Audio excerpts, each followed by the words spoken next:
ఆంధ్రప్రదేశ్ ముఖ్యమంత్రి చంద్రబాబు ఇవాళ నగరి పర్యటనకు వెళ్లబోతున్నారు. స్వచ్ఛ రథాలను ప్రారంభించడంతో పాటు పలు కార్యక్రమాల్లో సీఎం పాల్గొనబోతున్నారు.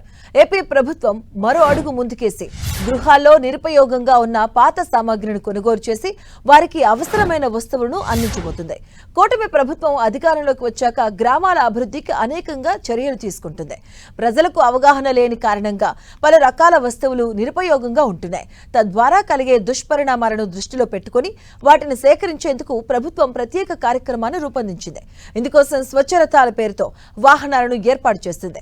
వాటి ద్వారా గృహాల్లో ఉండే పాత వస్తువులు కొనుగోలు చేయడంతో పాటు బదులుగా ప్రభుత్వం నిర్దేశించిన పలు రకాల సరుకులను వినియోగదారులకు విక్రయించబోతున్నారు.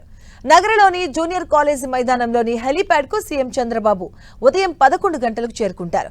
అక్కడే ప్రజల నుంచి అర్జీలు స్వీకరిస్తారు. రోడ్డు మార్గాన బయలుదేరి సాప్ క్రీడా మైదానంలో ఏర్పాటు చేసిన స్వర్ణాంధ్ర స్వచ్ఛాంధ్ర ప్రజా వేదికకు చేరుకుంటారు. అక్కడ చిత్తూరు, బంగారుపాళ్యం, ఐరాలకు సంబంధించిన స్వచ్ఛ రథాలను లాంఛనంగా ప్రారంభిస్తారు. అనంతరం ప్రజలను ఉద్దేశించి ప్రసంగించనున్నారు. ఇక మధ్యాహ్నం 1:50 సాంఘిక సంక్షేమ శాఖ చెందిన బాలుర బాలికల వసతి గృహాల వద్దకు చేరుకుంటారు సీఎం.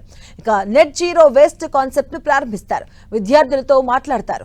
మధ్యాహ్నం 2:15 ఏరియా ఆసుపత్రికి చేరుకుని అక్కడ రోగులతో మాట్లాడతారు. అనంతరం 2:40 జూనియర్ కాలేజ్ గ్రౌండ్ కు చేరుకుని టీడీపీ నేతలు శ్రేణుల సమావేశంలో పాల్గొని వారికి దిశానిర్దేశం చేస్తారు.